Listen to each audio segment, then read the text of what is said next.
Hey people, welcome to Accidental Gods, to the podcast where we believe that another world is still possible, and that together we can make it happen. I'm Amanda Scott, your host at this place on the web where art meets activism, politics meets philosophy, and science meets spirituality, all in the service of conscious evolution. And my guest this week absolutely hits the nail of art meeting activism and politics meeting philosophy. Ece Temelkuran is a Turkish journalist and writer whose first book in English that I read, How to Lose a Country, was one of the most devastating books of the last few years because it highlighted what had happened in Turkey with the rise of fascism and explained to us in real time how it was happening in the UK and the US and everywhere else around the world. And while I definitely recommend that you read it when you're feeling resilient. Her most recent book comes out tomorrow, if you're listening to this on the day of launch, and on any other day, it's already out. It's called Together, 10 Choices for a Better Now. And because, full disclosure, we share an agent, I was able to read a proof copy of this earlier in the year, and it's beautiful. Genuinely, I am going to fall into fangirldom because I rarely come across writing of this quality, where both the content and the actual sentence structure is moving and utterly powerful and poignant and thought-provoking and absolutely on the nail for where we need to be at this moment. It's a book that unpicks where we are from the perspective not of the UK, which is very good for my insular sense of self, and of how we could be. And so I really wanted to talk to Ece about the writing of this, about how it came to be the book she needed to write, and about how she sees the world having written it. And we had one of those conversations that roamed across time and place and history and philosophy, and I loved it. The sound quality, Zagreb to here, not great, but I think it's well worth persevering.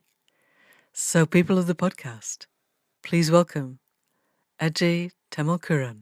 So, Ece Temelkuran, welcome to the Accidental Gods podcast. It is such a pleasure to have you here. I am genuinely in awe of your writing. It's beautiful and moving and thought-provoking and so of the moment. And so I wondered if you would like to read us a little bit from very near the beginning of Together, just to get us in so that we can hear what you sound like. Thank you. What do we do now? During 2019, I was expected to answer that question after almost every talk I delivered in countless different theaters in countless different countries. After How to Lose a Country was published, I spent almost the whole year speaking about the logic of the political machine that had created all the confusion, fear, and desperation we found ourselves suffering. No country is immune to the paralyzing political and moral plague of our times, I was saying. By the time I managed to convince the relaxed Western audiences that this new type of fascism was waging a global war against basic human reasoning, my predictions were already coming true. Each time I finished a talk, for a brief moment, the same heavy silence filled the room right before the Q&A began. In that lead-like stillness, I eventually understood. Many were trying to make a crucial choice. Shall I ask for the way out from this invasive insanity, or shall I just go out and have a drink to forget? After all, many of us thought that the choices we had so far been provided with today's world were rarely meaningful, or they were terrifyingly massive, like all-out revolution. The West space in between where real life happened was rarely the issue. And in that real life, a period of history was coming to an end. But it rather felt like humankind was collapsing altogether. All status quos have the magical ability of deceiving the masses into believing that when the system collapses, everything else will collapse with it. Thank you. Yes. And so, And so there's so much, even just in that few paragraphs, that I would like to talk about. That's the really interesting thing about this book. I've read it several times now, and as I go through, I have a draft. I'm highlighting the bits that I really want to talk to you about. And in the end, there is more of this book highlighted than not highlighted. So before we get into it, before we really begin to look at the magical ability of the status quo to deceive us into believing that we are going down with it, and I have to say that is what keeps me awake at nights, I'd really like us to get a little bit more under the skin of how Ece came to be the person who wrote both How to Lose a Country and Then Together, because they're books that clearly arise from the same well, but they're different. So tell us a little bit about who you were before you started writing. Well, Manda, thank you. First of all, I couldn't thank you in the beginning. Thank you for having me on this podcast, and thank you for reading and liking this book. Before I wrote this book, I wrote How to Lose a Country, 7 Steps from Democracy to Dictatorship, which was perceived as a, hopeless book, rather, by the audiences. Basic bottom line of the book was that fascism is globally rising and no country is immune to this rising authoritarianism, and everybody will find themselves in this paralyzing and maddening confusion, which we have been through in Turkey for quite a long time now. So I have been living in that madness, which is still going on in my country for, until I came here to Zagreb almost 5 years ago. People think that fascism is something that is, limited to political realm. Whereas what I experienced in Turkey, what we all experience in Turkey, that fascism is very intrusive. It goes into your personal life, personal relations as well. And it does not only disrupt the political mechanism through oppression, but it also dismantles the basic reasoning of humankind and basic moral values, our moral consensus as well. So after experiencing that, it was a must for me to write How to Lose a Country. But you know what? When you write about evil and hopeless situations and fascism, when you visit fascism through your writing for a long time, almost as a reflex, a natural reflex, you want to create something beautiful, something more full of light, so that you personally prove to yourself that you are not defeated, you are not completely erased from the history, from the present time. Because most of us, not only in Turkey or in those countries which are considered to be crazy, not only in these countries but also in Western countries, I think many people feel like asking this question: Am I going mad, or is the entire world going mad? What's happening? So we are confused. We are full of fears. We feel, mostly we feel defeated, I think, with this wave of insanity, political and moral insanity. So I thought I have to create something. I have to write something to communicate to those people that still have some residue of faith in humankind, but they don't know what to do, or they feel like they're completely alone. I wanted to create this web, actually. If I'm lucky enough, it will happen after this book. I wanted to create this web all around the world for those people who ask the question, what do we do now? And who are trying to mend their faith in humankind. Because after a while, if you are subjected to fascism and all its tentacles that are choking life, after a while, after being subjected to that insanity, you start to think that maybe the humans are not good enough. Maybe humankind is not good enough to survive. It really struck me during the pandemic. I don't know if you remember. Many people from different countries during the lockdown started posting the footage of empty cities. And what they were amazed by was the fact that there were no humans, so the natural life, the animals and so on, were taking over the cities or in general life. And their fascination of this picture made me think, because it felt like people loved what they saw. A world without humans suddenly started looking more beautiful than the actual world we're living in now. So I thought, oh, this is a symptom, actually, that people, that humans no longer like themselves, no longer love themselves.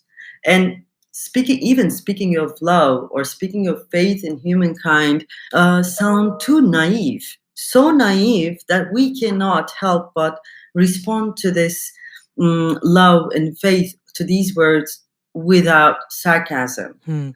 So this is what I see when I look at the world. For quite a long time now, we are seeing the worst of our kind representing us, not only in political life, but also in social life, in media, in culture, and so on. So I think in overall, we are feeling like we couldn't do it. Damn, we couldn't do it. I mean, as humankind, we failed, and that's the end of it. And there is this pressing urgency constantly. Now we have to do something now. And that also freezes us. We cannot do anything. And we feel like, oh, it's too late anyway. We cannot do anything. The world is going hell, and humankind is coming to an end. So the only thing we can do is our personal survival, and we the only thing we should focus on is this personal survival. I think survival, that's creating a certain zeitgeist that paralyzes the humankind in a very deep sense. This is why I wrote the book, and it was all. Bottom line, this is the reason I wrote the book. I wanted to heal myself because I have been defeated. I have been slapped by this fascism in my country. So I wanted to get back on my feet as a human being, and I wanted to see in myself how resistant beauty in me, and how I can realize it in today's world, so that people can respond to me as well, and then we can go on with this conversation about the beauty, about the hope, about humans and the beautiful side of humans. Oh my God, I talk too much. No, it's really interesting. I'd like, because I want to really go into the book and then also go into where your life has moved since then, because life is ever moving and the publishing cycle means that books are always a little bit out of date. But I like, because most of our listeners are in the West and we don't know how life was in Turkey. Can you describe a little bit of how it was growing up? Because you have a couple of stories in the book. Things that I wrote down. Well, the little black fish story, which I think is just glorious, and also the story of finding dignity at school. And it's clear that even in your school days, political oppression was infiltrating the classroom. And so I'm not clear, because my understanding of modern history is appallingly bad, how long ago fascism really stamped on Turkey, and what was life like before? What was it like after, and how is it like now? Can you just draw us a bit of a picture of that? Sure. Turkey is one of those countries which was affected by the Cold War, actually, and several countries in Middle East were considered to be the last frontier against USSR then. Former USSR, against socialism, against communism. So they were seen as the guards of American democracy, so to speak. Turkey is a NATO country. So I was a child. I was 8 years old, in fact, when the military coup happened in Turkey in 1980. I was 8 years old. It was very clear to us that the people who run the state and who run the social life were changing. Our teachers were changing. The general feeling of life was changing. Like many kids in my generation, I grew up in the shadow of military. and military rule. And then on, there was democracy, but it was a crippled democracy. And today, what Turkey is going through is actually because of those days, because the generations of progressive people were rooted out from social life, from politics, from life in general.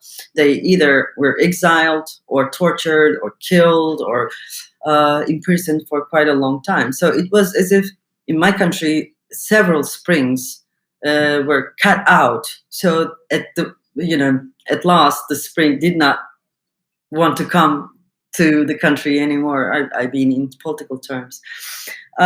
So I grew up in this environment, of course, in a family which I would call leftist, progressive. Both my mom and my father were socialists and still are. And my mom was a student. And she was politically active. So she ended up in prison. And my father was a young lawyer who rescued her from the prison. And before even she stepped out of the prison, he proposed. And that's how they got married. I'm their first child. Wow. Yeah. It's actually a long story, but this is the bottom line. So I am a child of such a couple. And I grew up with the stories of torture, imprisonment, exile, and so on.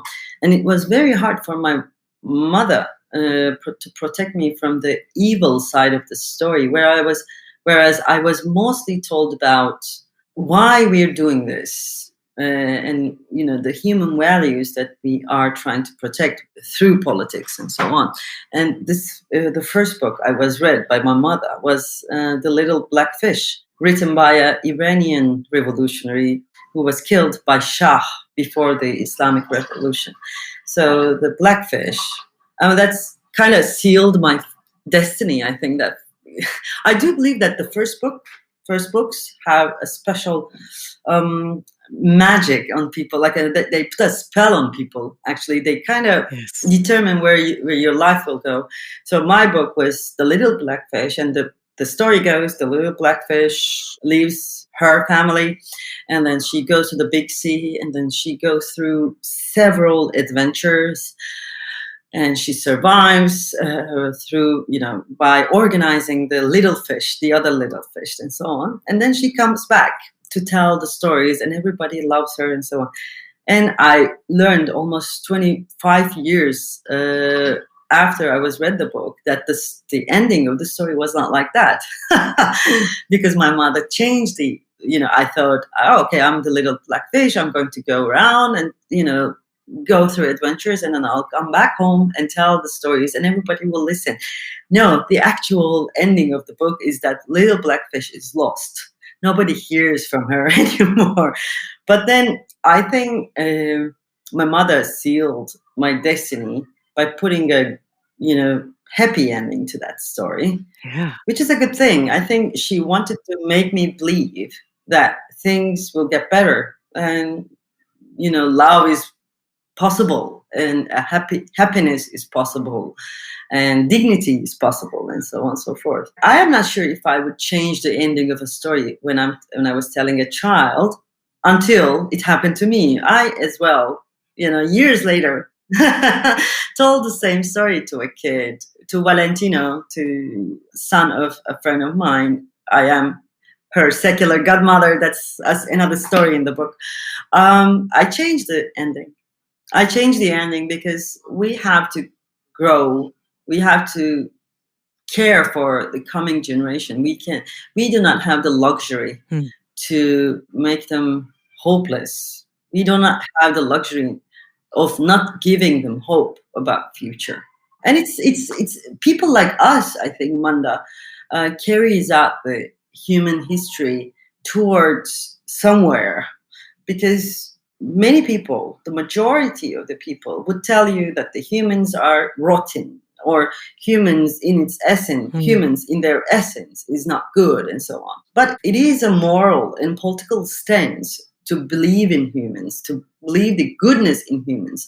Well, that is what makes me a democratic socialist politically, but also that is what makes me a writer, because I do believe that it is still worth telling stories to people. I wouldn't have done it if I didn't believe in them. So yeah, it's all about believing in people, I think. Yes, and yay for your mother and father for, first of all, getting together under those circumstances. Are they still living in Turkey? Yeah, well, actually, after 2 years now, they're in Zagreb, and yeah, I couldn't see them because of the pandemic. Now, yeah, they're in Zagreb with me. Okay. Yeah.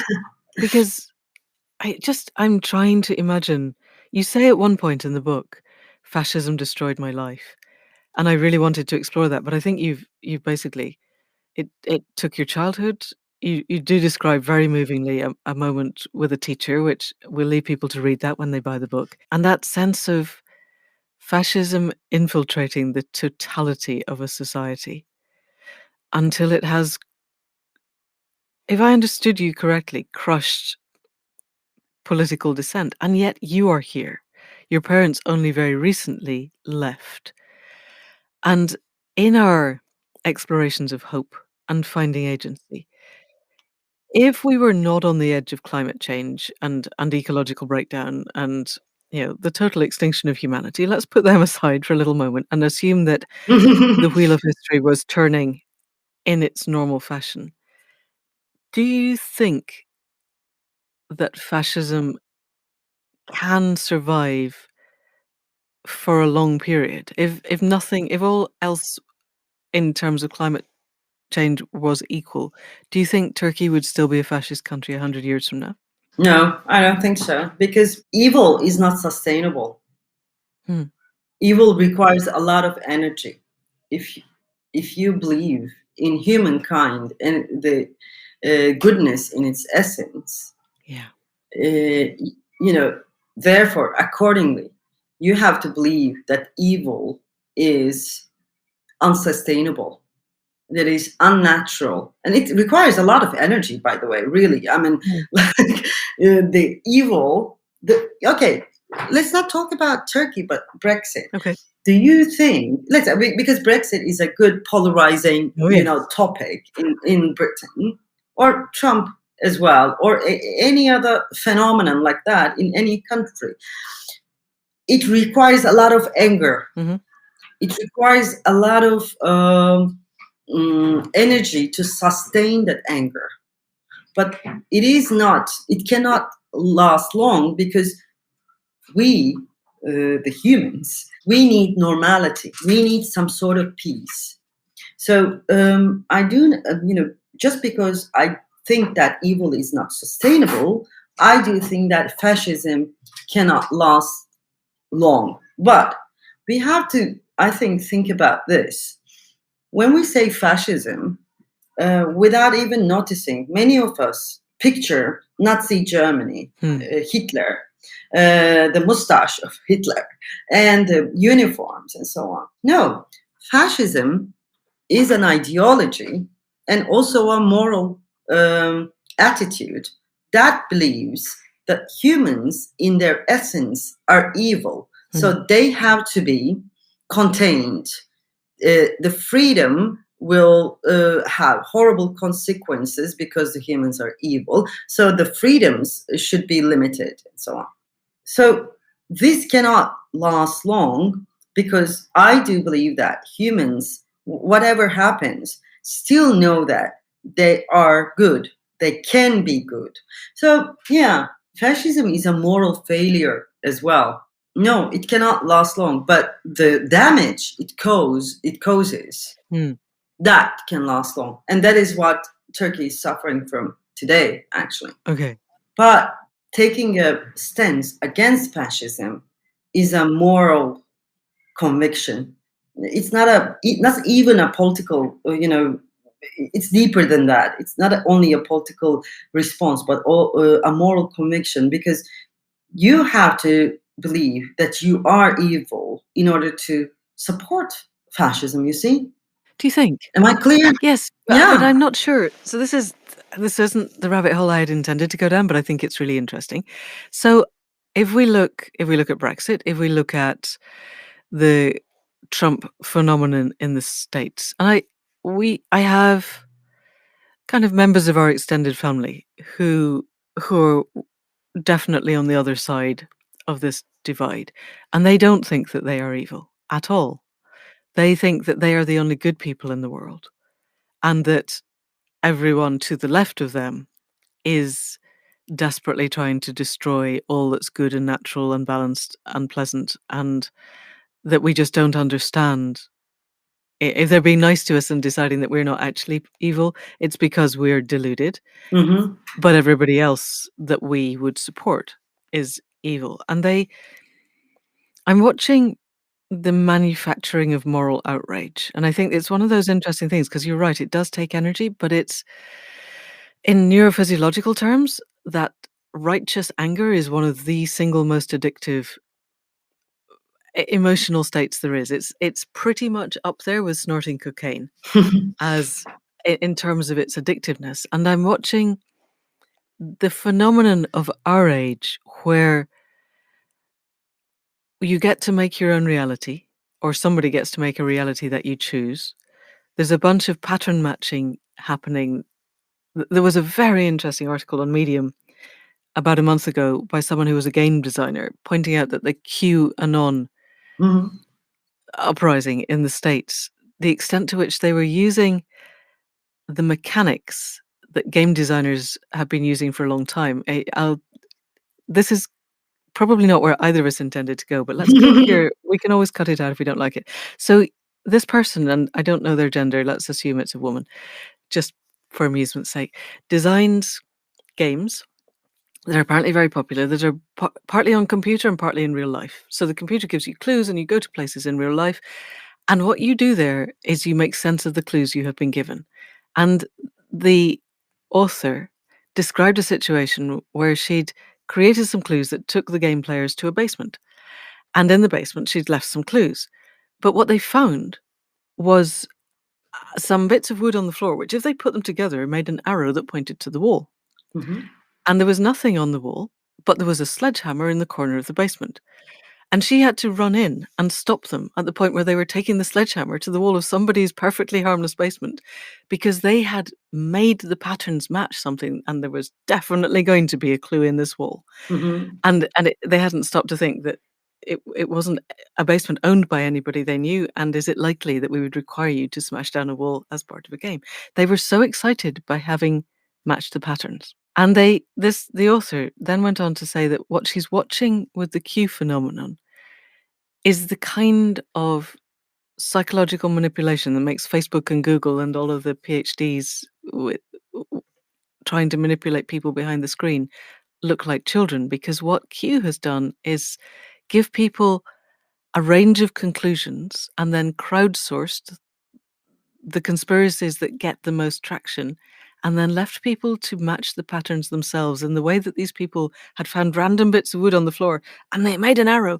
And because they had made the arrow, because they had fitted the bits together, there's a huge amount of emotional, neurological reinforcement for I made this pattern, therefore this pattern is right.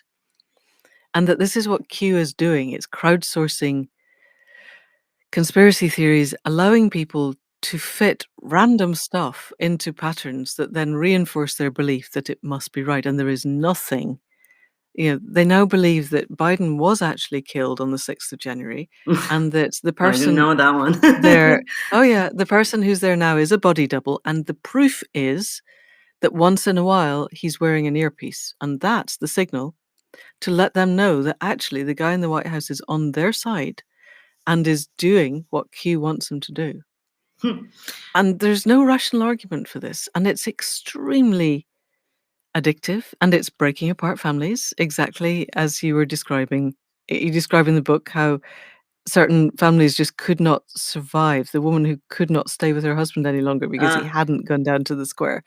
And the Q thing is similar. The people, the families, the married couples where one side is a Q believer and the others aren't, there are now whole areas of the internet devoted to trying to rescue people from that situation, and failing because it's so addictive. What is even more terrifying is that now our politics globally are shaped by the same yes or no, this binary choice, which is the least and the worst of democratic tools. We are going through referendums. Referendums are not democratic at all, and they are actually, shaping our political thought around this or that, which is not open to discussion. There are two options. This is the game we play, so break the wall or not, whatever. So this infantilization of human mind is one of the biggest problems of our age, because in order to believe that there is a body double of Biden, blah, blah, blah, blah, you have to be in that, environment, this gaming environment. Yes. And you cannot go out of it, which means to be an adult, to see the complex situations and make complex moral choices and so on. Let me tell you another story then. Recently, Turkish social media is full of,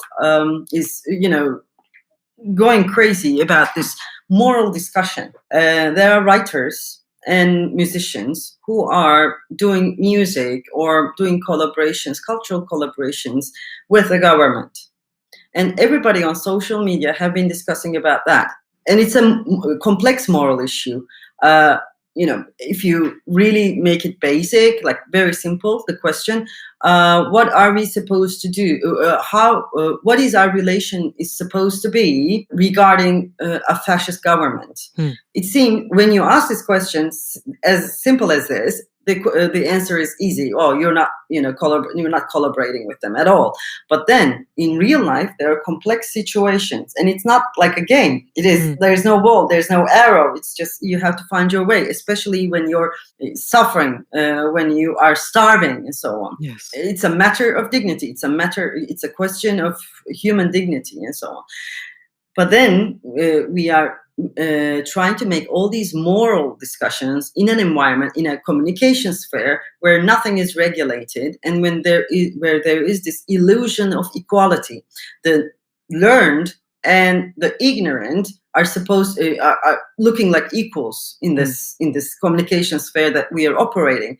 Nothing regulates, nothing values. There is no parameter that measures what is more valuable, what is not.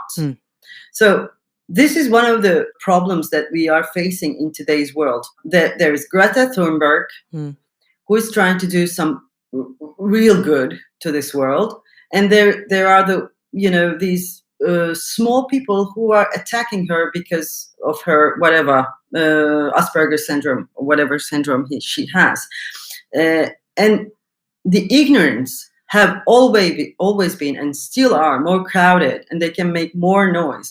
And we are trying to survive in this communication sphere, and the truth is trying to survive in this communication sphere. And we always forget that this communication sphere, where our truths and where the good, where the right is are shaped, it's a private garden. It's a company. These are companies that are profiting from all this communication. But going back to evil and good thing again, you said that there are people who think that the rest of the people who rejected Brexit are evil. What I mean is that there is this fear of humankind in those people who think that there is evil and the evil must be suppressed, who are afraid of humankind. Those are the people who also think that they do share the evil of being human. I think there is what stands in the very center of fascism. This is what I think. Yeah. And whereas people who have some kind of faith in humankind, they are still standing on this belief that human can be good and the good can thrive. It's not easy to make these very fundamental moral questions in our daily lives. It's not easy to see as clearly as I tell you now, but I think there is some good and evil. We have to talk about this good and evil, because what I witness lately, we are so afraid of talking about the good. There was this panel a few weeks ago I joined, and the question was, the morality of good, is it always hypocritical? Is it always oppressive? Why do we think that good will be oppressive. Yes. It's really interesting, but I think this is something that gets to the core of where we are. Yeah. Do you think? Yeah, there are people. Most. The zeitgeist is too much contaminated by the relativity. Say a bit more about that. Yeah, this good is, we cannot find what good is, and you cannot know what right is. It is part of this post-truth society, I think, post-truth age. We cannot know what good is, and if we know that, if we say what good is, it can be oppressive. I think this is also the consequence of the end of Cold War, because there were two polars in the world, and there were two moralities, so to speak. And as the one polar collapsed dramatically, now there is only one polar, and that one polar, politically and morally, tell us that good cannot be one, good can be multiple. So at the end, we end up with people talking about Biden, double body, blah, blah, blah, because that is their truth, that is their good, whatever, that's their right, that's right for them. So this confusion, this complete mess, I think, arise from the idea that good cannot be one, the truth cannot be one. And yet, I kind of do, but it's interesting because that's not the world that I inhabit. In my world, and the kind of very secluded bubble that I live in, those conversations are not happening. But then I haven't grown up in fascist Turkey, so that's possibly not surprising. So let's come back to the book. I am looking at the table of contents as we speak, and given all that you've just said about postmodern ideas of good potentially being oppressive, which I have to say does my head in, but maybe we need to redefine good. I'm looking at your chapters, 10 chapters, and each one is about choosing. Choose hope over faith. Choose dignity over pride. I loved that chapter. Choose enough over less. And the story of your friend with the black leather jacket, and beginning to dismantle our concepts of what life was like on the other side of the Iron Curtain. And I'm wondering, where are we heading in the highly complex world where there are definitely people who think that humanity is an abhorrence and that they either need to cleanse themselves of it or the planet will be better without us.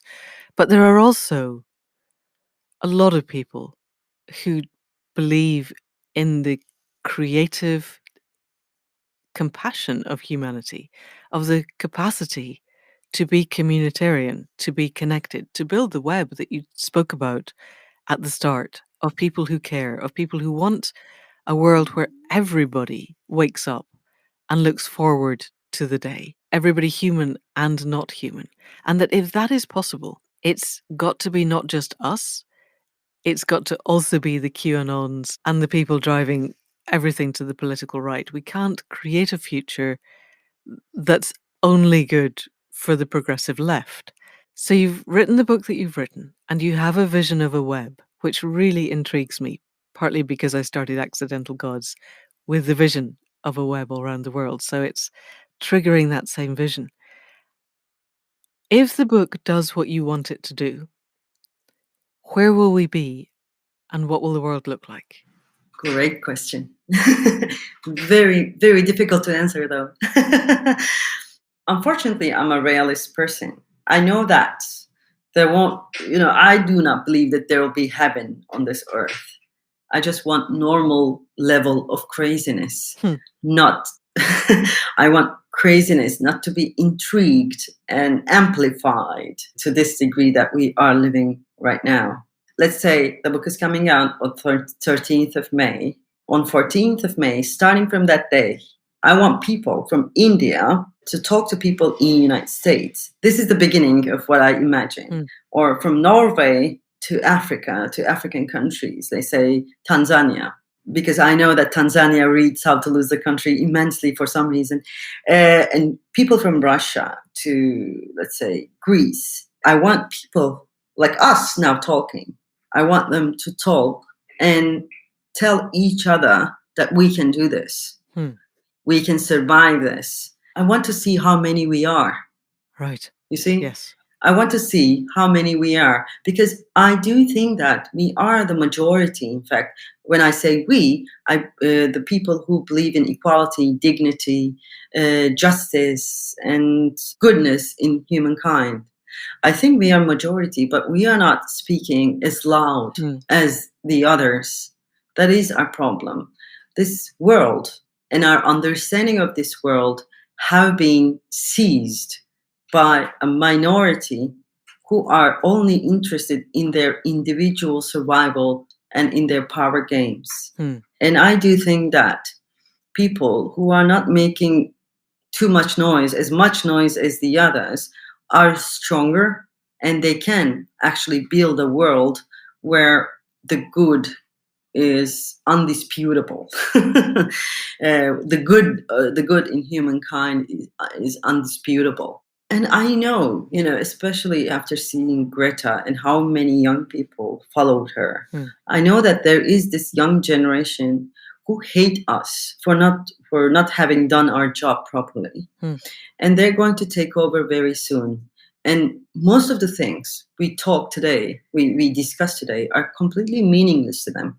They see the urgency. And I want this book to be read by them, because those young people need someone to tell them the story with a happy ending.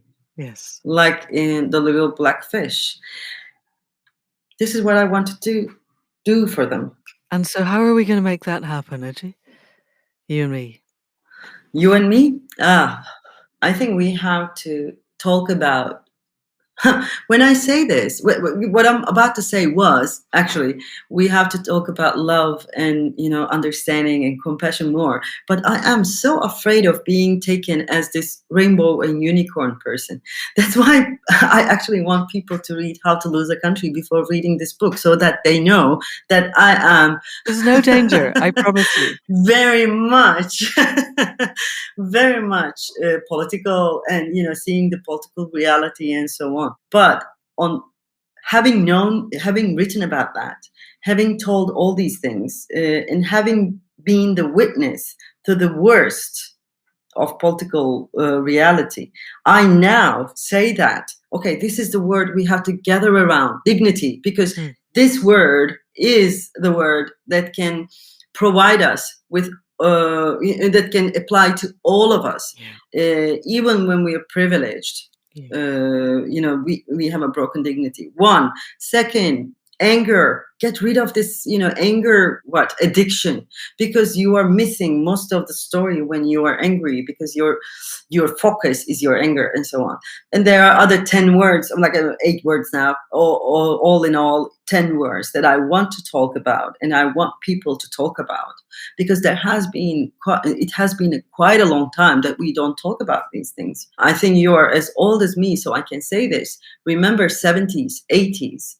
Now we look at those people, look at those footages of those people, and we see this naivete. We see they're talking about love, they're talking about, the good, and so on. We have to go back there. We have to remember to talk about these words, I think, in order to create better politics and eventually a better world. And for it not to feel like rainbows and unicorns. You have a very interesting story in the book of the taxi driver who thinks that Alexandria Ocasio-Cortez is amazing, but he's not going to vote for her because she's all about rainbows and unicorns, which partly shows he's not been listening. But there has been a hijacking of the concept of decency and integrity and, as you say, dignity and friendship and companionship and connectedness, and turning them into something trivial, whereas pain and anger and fear and resentment are real. And I'm really interested in why you think that has happened. Why has that been allowed to happen? Because we have a fairly major set of global religions, all of which say that love and compassion are at the absolute core of human existence, and the only way to any kind of spiritual evolution is through those. And the people who are often the hardest to the right are often also spouting those religious texts, but they clearly don't mean them. And it's a very interesting doublethink. Yeah. Have you unpicked that? Yeah, it is a quite dangerous topic to talk about because I'm not a believer. I'm not a religious person. Let's put it like that. I'm not a religious person. I don't believe in a religion. And when I talk about religion, it's I know that from Turkey and from other countries as well. It's a very sensitive topic. But those people who are progressive but religious, they would understand what I mean when I talk about love. But in this, in this economic and cultural and social system we're living in, if they do not riot, all these religious people, if they are not critical of the life we are living in, I do not think that they are actually talking about love of the other. They are talking about love of the self and nothing else. Okay. Let's head in a slightly other direction. You said you didn't think that heaven on earth was possible. You wanted to just return to a normal level of craziness, which I think is lovely. But my feeling is we're never heading back to normal. That normality for humanity, for the rest of our survival, if we get through what we're getting through, is that change is the only constant, and that somehow we need to negotiate that. So what I was interested in was that you were categorizing my concept of a flourishing existence where everybody wakes up and looks forward to the day as heaven on earth, and as not just a normal level of craziness. Whereas I look at the world and I think if we live in a world where some of the people have lives that they find good, and any significant number of people have lives that they don't consider good, then that's not a normal level of craziness. That's oppression, and we need to change it. Yeah. And I'm guessing that actually, given where you come from, you think that too. So, what sort of world do you want us to be in that counts as a normal level of craziness? I think I don't suffer much personally. I have an apartment in Zagreb. I'm writing books. Although I lost a country, sort of. I feel like I lost a country. I don't suffer as much as a Syrian refugee who is trying not to drown in Mediterranean Sea. I don't want to feel the indignity of witnessing that there are people living in worse conditions than me, because I feel my dignity is damaged as I see them. So a world of dignity where nobody feels their dignity is damaged. This is what I want. Yes, this is what I want. And this is more than being equal. This is even more than justice. This is what I want. I want people where I want a world where nobody feels the pain of broken dignity. This is what I can say, actually. Brilliant. So I just want to let that settle for a moment. And so, partly because of my antecedents, I look always from the human world to the more than human world. And I'm guessing that if no human suffers the pain of broken dignity, then also everything else with which we share the planet Yeah. is in a similar privileged position. Everything. Because your story of the bear, I had to put your book down and stop for quite a while after the bear, which is interesting. I could handle all the people that, because nobody reading this book would think that you were rainbows and unicorns. I promise you.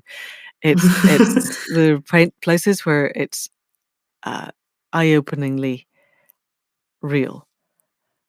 And yet, you still have that essence of what it is, what dignity is. Your chapter 4, Dignity Over Pride, is both really moving, but it also opened doors for me, because you mentioned Brexit earlier, of the wounded pride that arose out of the miners' strike, I think. I was talking to somebody recently who grew up during the miners' strike in Britain and said that she can trace a direct route from the breaking of the miners' strike to the anger that boiled up and that led to the Brexit vote. And it was an anger of annihilated pride. Pride that was destroyed and never allowed to return. And yet, what you have done is to highlight the distinction between dignity and pride, and that what people actually want is to live in dignity. And so I'm still, as we're heading towards the end of our time, trying to get a handle on how does a world work where there is no damaged dignity? How do we get from here to there is one question, but we can't get to there unless we know a little bit about how it functions. The words do not change the world. Even if you write Das Kapital or Little Red Book, people change the world. But people need words. And I'm giving this word now to them. There can be a world where there is no indignity. This word is for those people who believe in this, and then they work towards that, world that we're talking about. And I choose to believe in this. Faith has this lovely aspect. You cannot refute it. I believe in it. Yes. And I have to believe in it in order to survive mentally and emotionally and physically even. And I want people to believe in it. End of story. That's it. This is a moral and political conviction. And I do think that we have to work towards that. Otherwise, what is the choice? What is the other choice? The other choice, okay, the world without indignity is not possible. Okay, good for you. Go and die then. Now, this thought, if you believe in this can change the world. Well, we can build it. You see, this is one of the things that I want to I kind of discuss in the book. This system has imposed itself on us for so long, for such a long time, and with such force that we find it almost absurd to think that we can overcome it. Yes, we can. Yes, we can, of course. And there are economists, there are dentists, there are teachers, there are road builders who believe in this and who know how to do this. They know how to build a road without indignity. They know how to design an economy without indignity.